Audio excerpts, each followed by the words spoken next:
So next up, we are going to dig into how to win and what that looks like. So I'm going to be bringing up a couple individuals who will help you get there and have a good conversation around it. We're going to be doing a little workshopping too. So without further ado, I'm going to bring up Terry Hedden with Marketopia and Jeff Newton. Come on up with Riotech. Come on.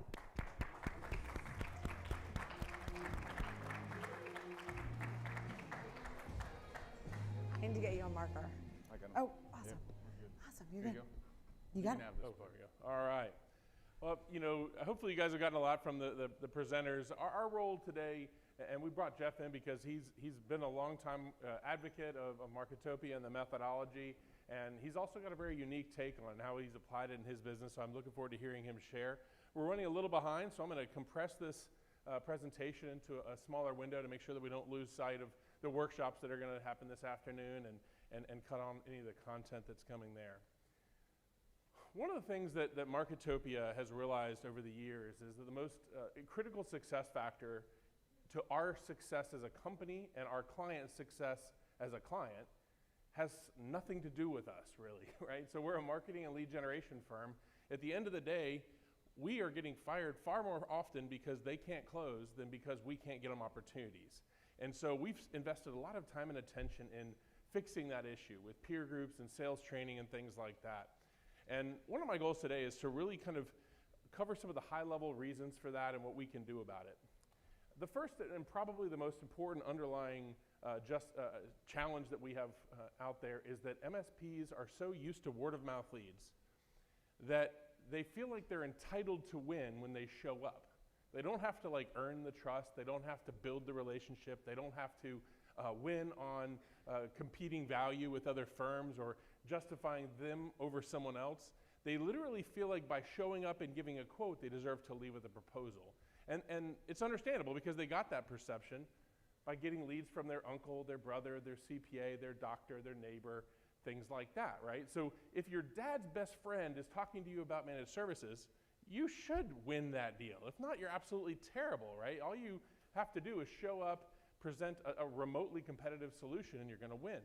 Well, in the real world, if you want to scale your business as you've learned today, and I love some of those metrics that CompTIA put up, you know, getting leads is not that challenging anymore. It's still difficult. It's hard work, but you can get it done. You have to win to make it work. So at the end of the day, you've got to understand that people's job initially is to protect themselves and avoid risk. And with change comes risk.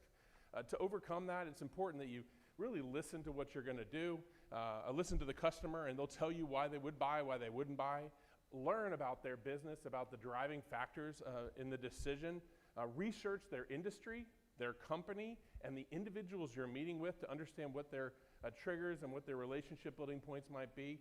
Ask open-ended questions to learn a lot. Focus on them in the moment. Don't be so focused on what you want to say and what you want to offer and what you want them to buy, and start really listening to them and trying to deliver value based on what they think is important.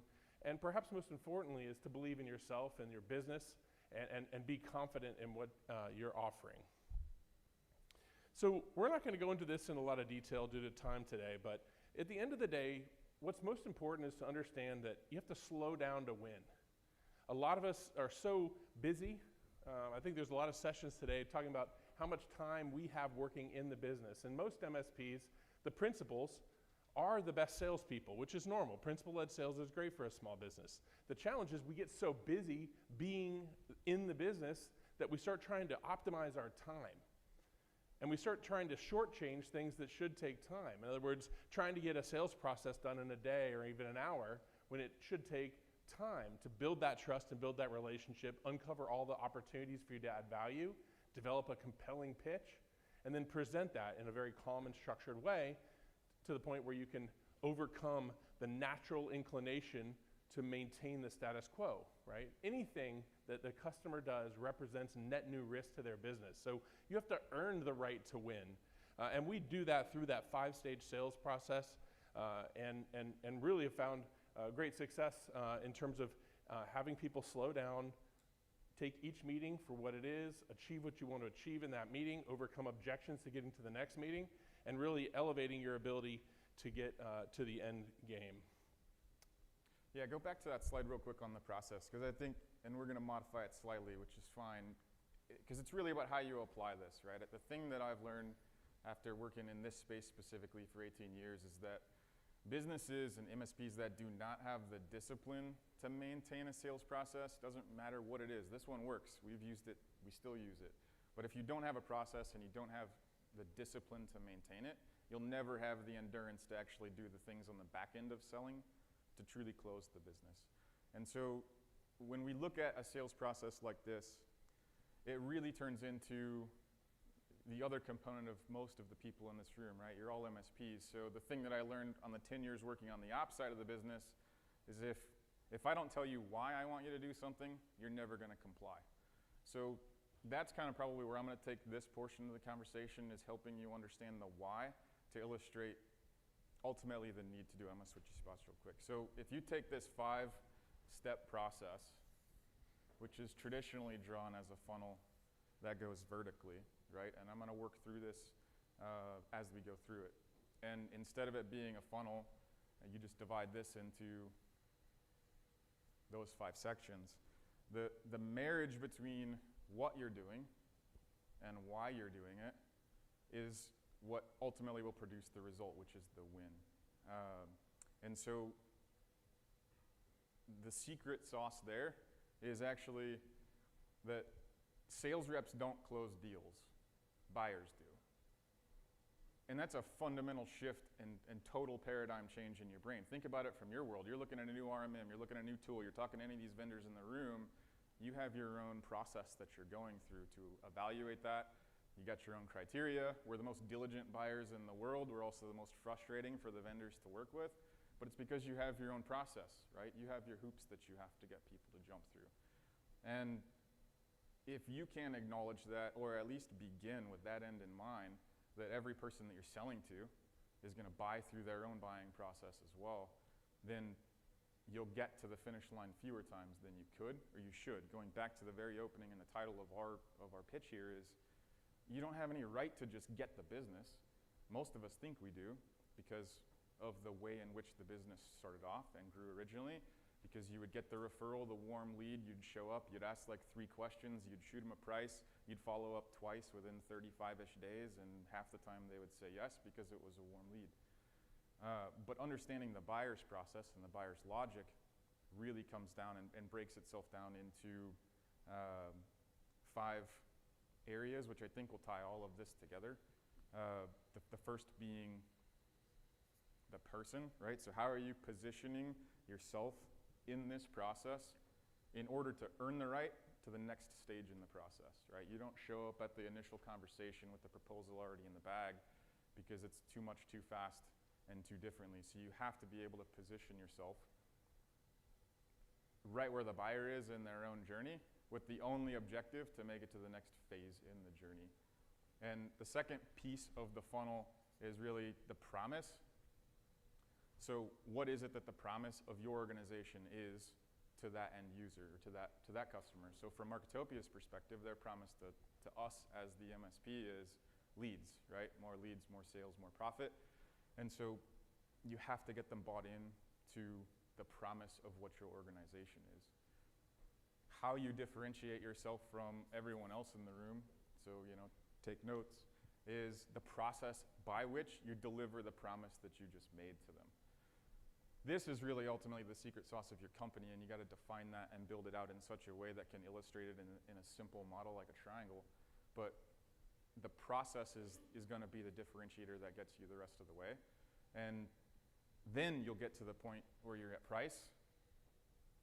And once you get to price, then you're at the proposal stage, right, of your sales process. And ultimately, you're just trying to get people in that funnel to proceed, right? I want them to buy, and I want them to buy now.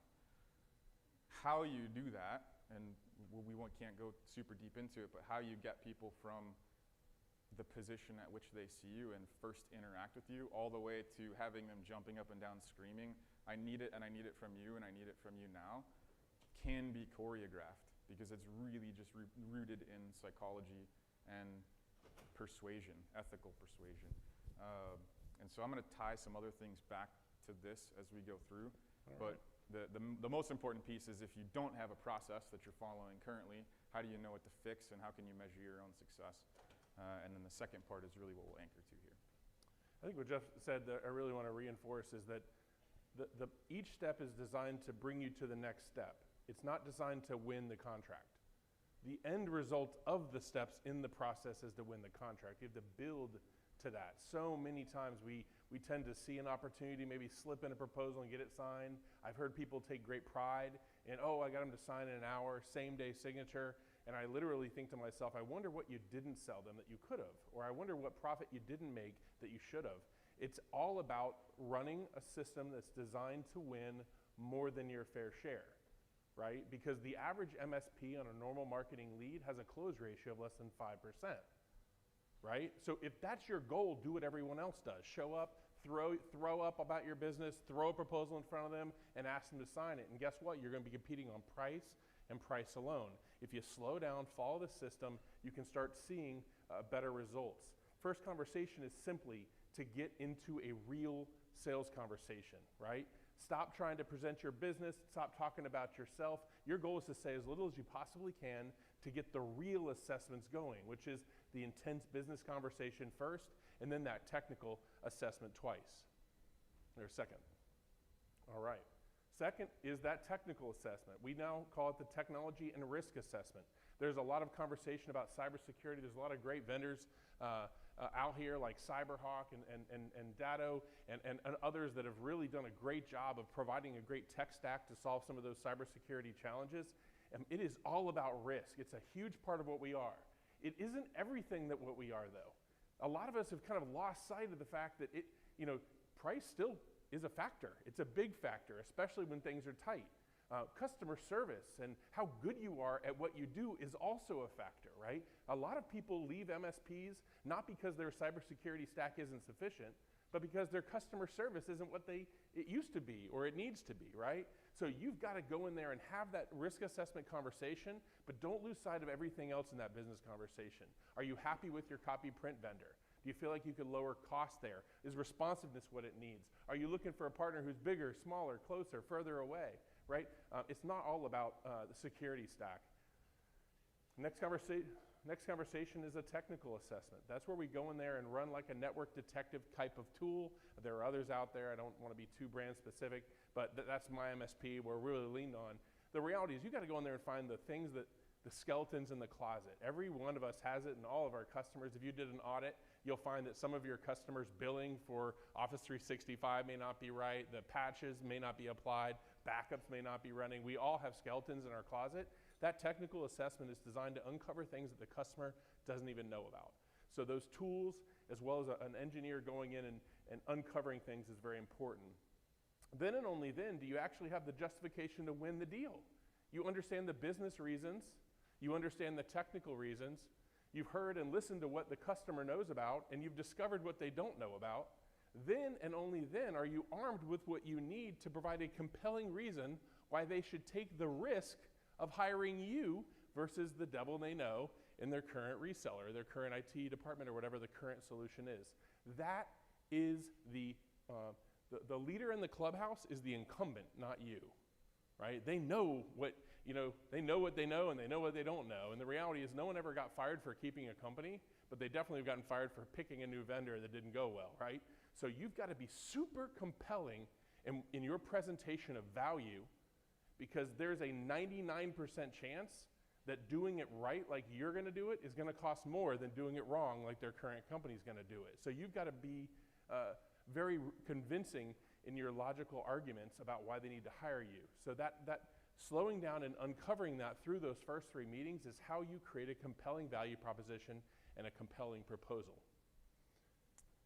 Yeah, the process at which you go through that, right? And we're going to wrap up in the end. I'll bring back through like the objections, right? The objections are the piece that most people fail to overcome, which is why you don't get the W's. And what Terry was talking about, the 2 most common objections that I see in this world are happening at this level, back where we're at, the person in the positioning and or the the promise that the company's making and you didn't differentiate it enough. And ultimately what you're fighting is the objection of indifference or apathy, right? You couldn't get them to make the decision at all. You couldn't overcome that pain that what if I get this wrong? What if you suck as much as the current provider or any other, excuse there? And the nice part is it will give you a model to figure out which area of your process do you need to adjust or do you need to solve on. So if you're getting stuck with just the indifference objections, odds are you're not doing a good enough job positioning yourself as the authority,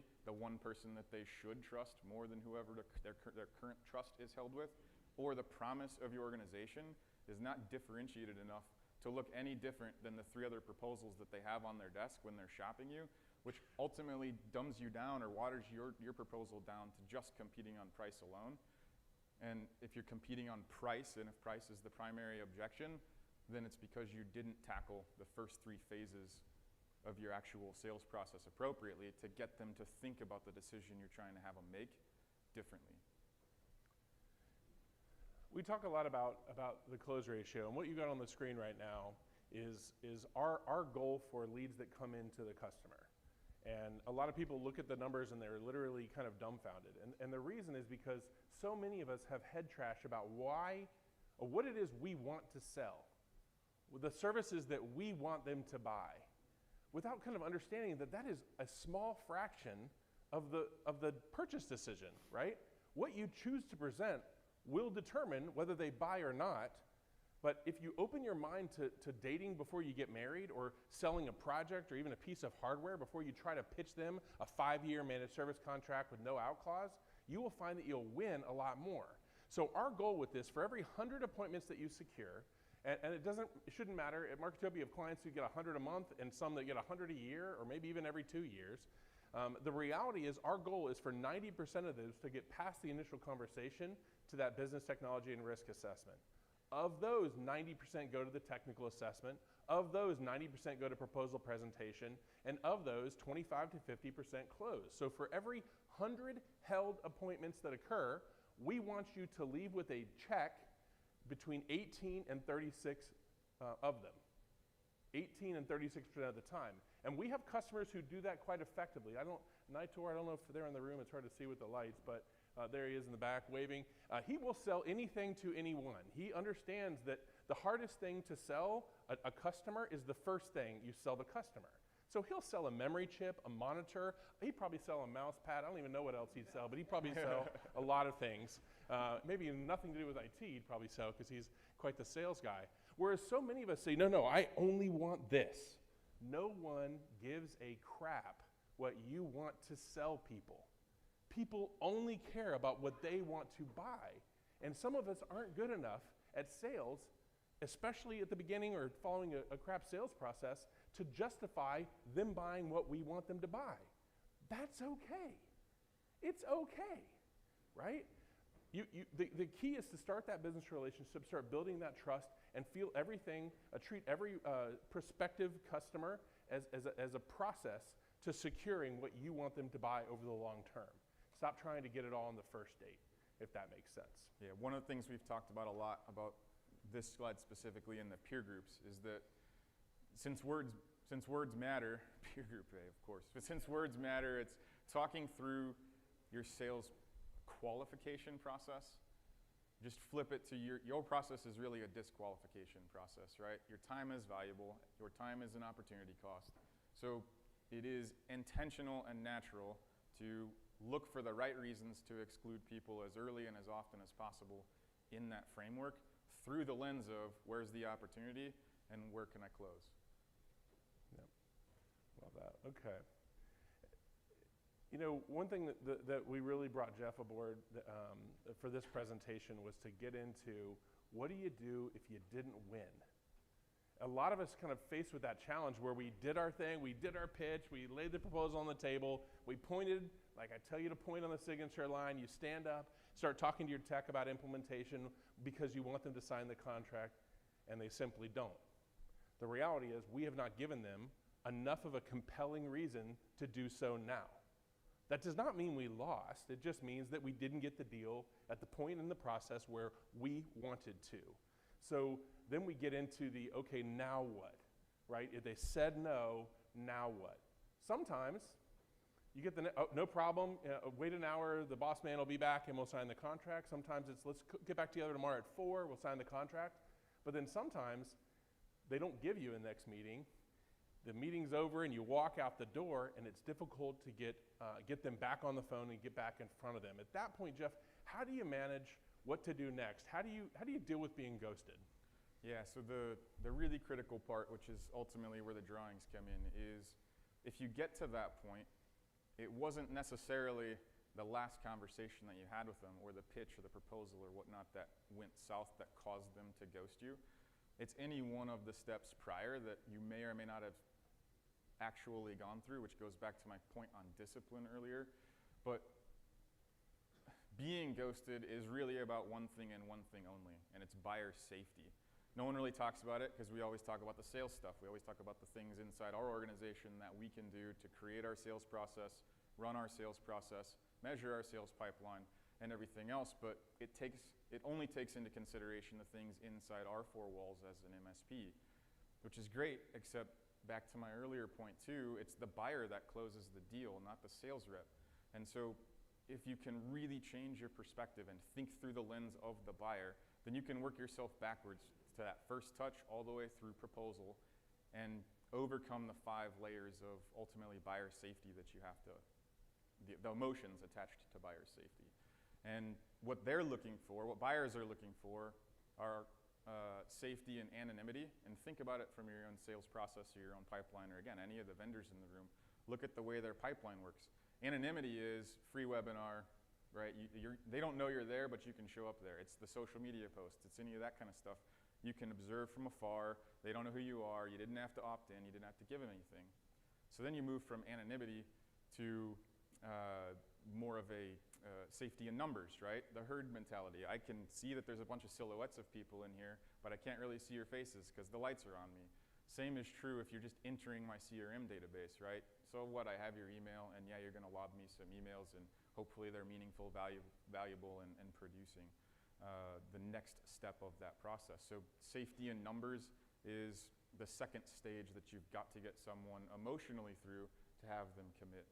The third piece is the safety in the process that you take them through.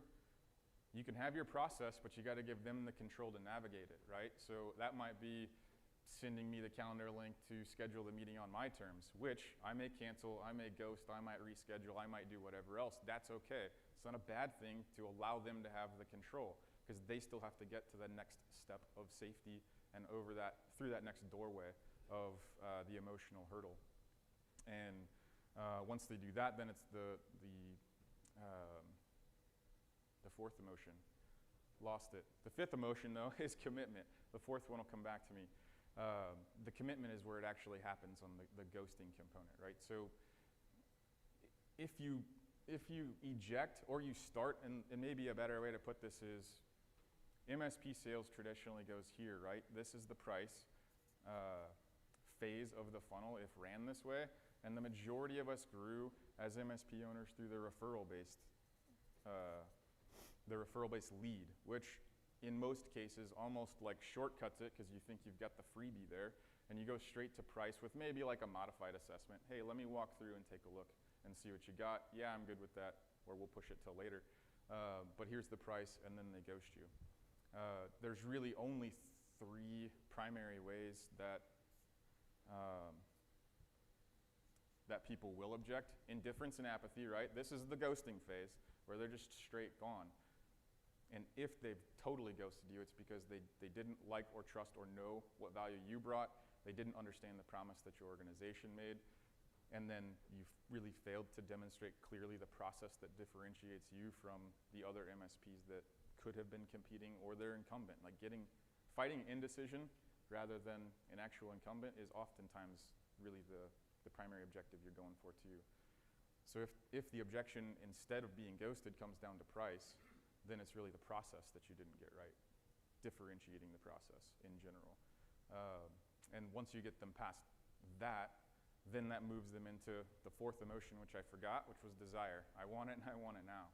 So once you get them there through a choreographed sales process, then you're going to naturally eliminate, just like a sales qualification process and disqualification process, you're going to naturally move them through their evolution of emotional buying and get them to the point where when you do get to the proposal, pretty much everything's on the table already, and you've overcome the reasons that are going to be stacked against you.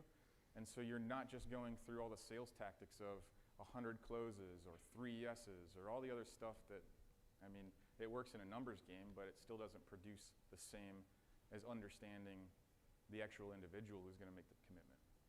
So how often do you follow up and follow through? I mean, do you have a methodology there? If they won't call you back, they won't schedule the next meeting, how often do you follow up and follow through?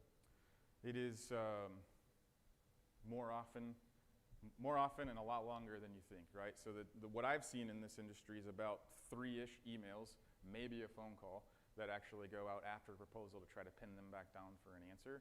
And then it dies off after about 2 weeks because sales is just one of those other things that is a hat that an owner or a principal-led person or someone else is operating off of, and it just dies off, right?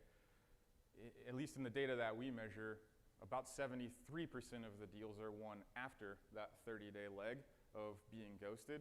So you sort of just, you miss all the opportunities because you let them die on the table, right? Because you didn't relentlessly follow up. And there's tools that you can use to do that. There's plenty of things that you can do to set yourself up to eliminate that problem. But at the end of the day, it's really going to come back to the discipline to follow the process and the endurance to chase it down till you get an answer. So in our world, it's like 34 touches is a traditional sales cycle, and then there's about another 25 on the tail end of that that's literally just getting to the signature. So, and one of the things that I remember working with you personally was the percentage of leads that you lost that you ended up winning in the 12 months following. That was the thing I was going to say. So what often gets lost, especially if you're trying to justify the cost of marketing and sales to owners that don't understand it and hate it because they've been burned by it in the past, is measuring upon 2 different timelines, right? So we have a 90-day sales pipeline and a 90-day sales cycle that we measure, and it's visible to anyone who wants to see it. But we also measure an 18-month cycle. Because in our world, which is your world, the MSP sales cycle is an event-driven thing, right? And there was a session yesterday that talked about this, but the event can be one of a handful of things, but it's going to come down to that handful of things. It's going to be someone screws up, someone gets fired, someone leaves, there's an incident or a breach, or an internal person leaves or whatnot. And so the key to that is working through your sales process all the way to proposal, even if you know their timeline may not be right now. It literally ends up becoming a game of 3-card monte of business cards at their top drawer, right? Your proposal is just a leave behind, if you will, to where when the event happens, they call you, that thing closes in less than 2 weeks. And so 18 months is the secondary layer that we measure for a secondary sales process. So no just means not now. Yeah. And he called me many, many times. Remember that deal I lost last year, last week, last month? I just closed it. We're going to finish up our session here, but I wanted to invite you to talk to Jeff if you have any questions. One thing I always found very interesting about him, and I think the reason he was so successful, was he didn't fall into the trap of always blaming someone else for whatever happened. He would be very analytical and critical of himself, his process, his methodology, and he built this over many, many trial and error. It's not like he came in, whereas so many of us will literally be quick to blame the lead or blame something that has not ourselves, and that is what keeps us, I think, from that continuous improvement cycle. None of us are perfect. All of us make mistakes. We can always get better, and if you take an analytical and a critical look on yourself and just focus on yourself and say, okay, how am I going to get to that 36 wins out of 100 appointments? If that's my goal, how am I going to get there? And Jeff had an uncanny ability to do that, and I think he's built some great methodologies and some great thought processes. I would encourage you to have a drink with him tonight and learn all you can. Thank you, Jeff. I appreciate you coming in. All right.